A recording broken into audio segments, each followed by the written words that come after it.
Warahmatullahi wabarakatuh. Perkenalkan, nama saya Gita Tika Faidiansyah dari SGN 16.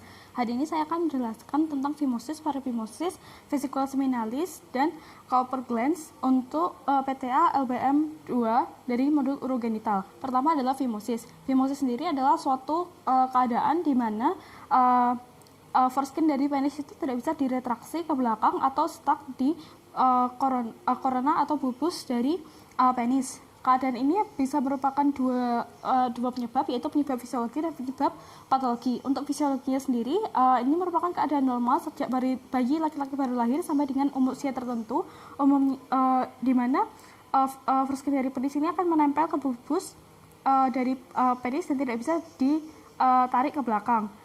Sampai dengan usia 17 tahun, di mana 99% dari laki-laki sudah dapat menggerakkan foreskin dari penis ke depan maupun ke belakang. Kemudian untuk patologinya, fimosis disebabkan oleh Phelonitis serotica obliteratis atau PXO, di mana dia merupakan suatu penyakit kronis yang dikarenakan oleh autoimun yang tidak menular.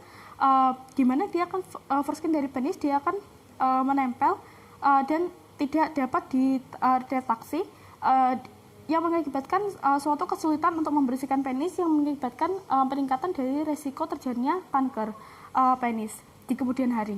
Kemudian ada faktor risikonya, yaitu pada orang dewasa dia sering menggunakan kateter uretra. Kemudian untuk ada treatmentnya.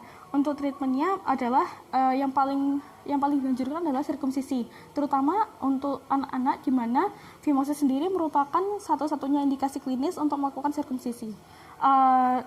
Di mana nanti dengan melakukan sirkumsisi akan dibuang untuk foreskin bagian depannya, sehingga dia tidak akan stuck di bulbus penis lagi, melainkan berada di belakang dari bulbus penis. Kemudian untuk yang non operatif atau non invasif ada steroid secara topikal dengan jangka pendek. Steroid topikal jangka pendek akan mengakibatkan dari foreskin dari penis itu akan mudah untuk diretraksi, namun pemakaiannya harus di bawah resep dan awasan dokter, karena dapat mengakibatkan suatu efek samping jika dilakukan dalam jangka panjang. Kemudian ada parafimosis. Untuk parafimosis sendiri, dia merupakan keadaan di mana foreskin dari penis itu tidak bisa ditarik ke belakang, tapi tidak bisa dikembalikan ke tempat semula, yaitu di bulbus penis, sehingga dia terjebak di belakang dari korona penis. Dan dia struktur yang terjebak ini dia akan mengakibatkan terhentinya atau terjebaknya dari arus aliran darah vena maupun arteri yang menuju ke bulbus penis maupun aliran limfa, sehingga mengakibatkan adanya peningkatan tekanan yang mengakibatkan dia itu foreskin penisnya akan terjadi pembengkakan. Pembengkakan ini akan mengakibatkan diskolorasi dan rasa nyeri dan eritema seperti yang terjadi di gambar ini. Kemudian dia akan memotong suplai darah ke bulbus penis, sehingga dapat terjadi iskemia di bulbus penis dan bahkan dapat berakibat nekrosis dan amputasi spontan dari bulbus penis. Kemudian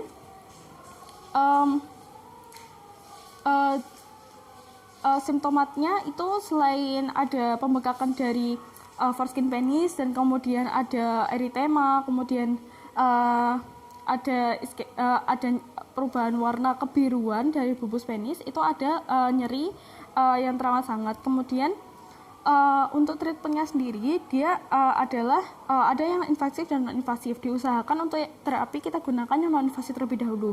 Terapi non invasifnya adalah dengan manipulasi dari foreskin penis untuk dikembalikan secara semula dengan cara massage yang gentle. Kemudian bisa juga kita injeksikan cairan hyaluronidin ke dalam langsung ke tempat foreskin yang edema untuk mengurangi dari edema tersebut.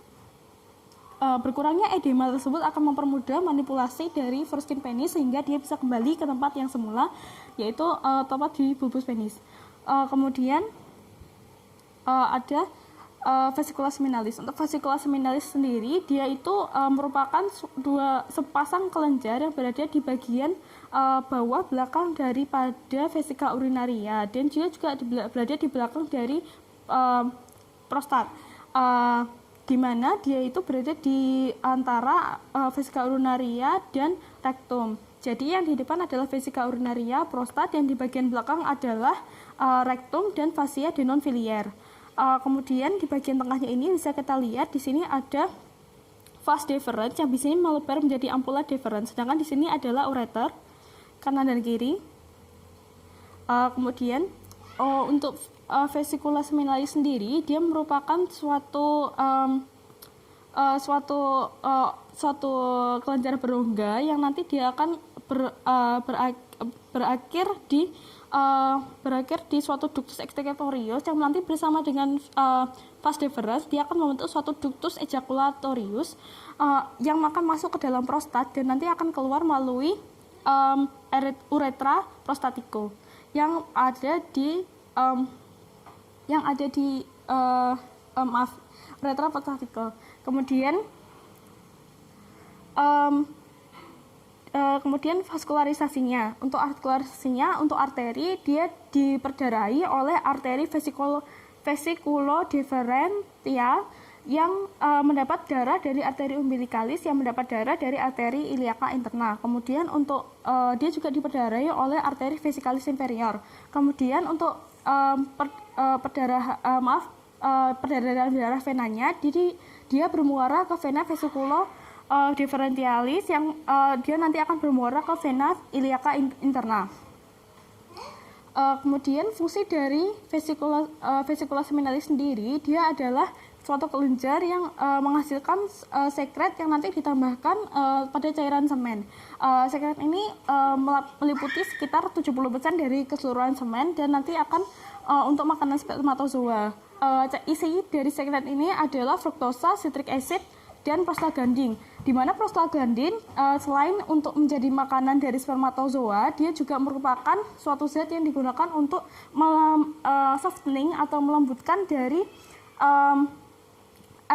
mukus dari serviks yang digunakan saat koitus.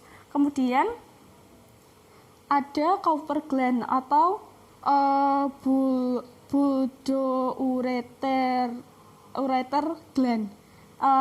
Jadi Cowper gland sendiri dia adalah suatu glandula yang sangat kecil berada di belakang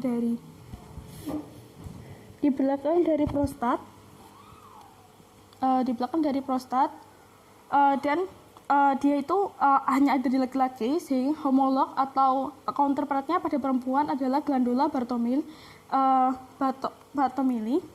Kemudian dia merupakan suatu glandula eksokrin yang berada di posterior lateral dari pars membranosa dari uretra yang ada di bas atau pangkal dari penis. Kemudian dia berada di antara dua lapisan dari fascia diafragmatica urogenitalia yang tertutupi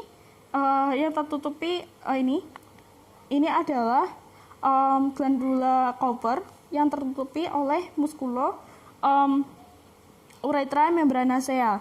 Kemudian dia adalah sepasang dan bentuknya hanya sebesar kacang polong.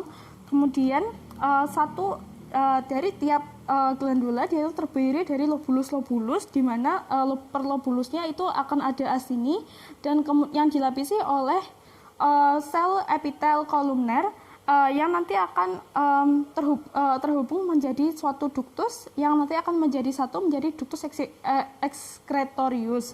Untuk ductusnya nanti akan tembus ke fascia diafragma urogenital inferior, kemudian dia akan bermuara di bulbus uretralis dan nanti akan sekretnya dari glandula uretralis akan dikeluarkan oleh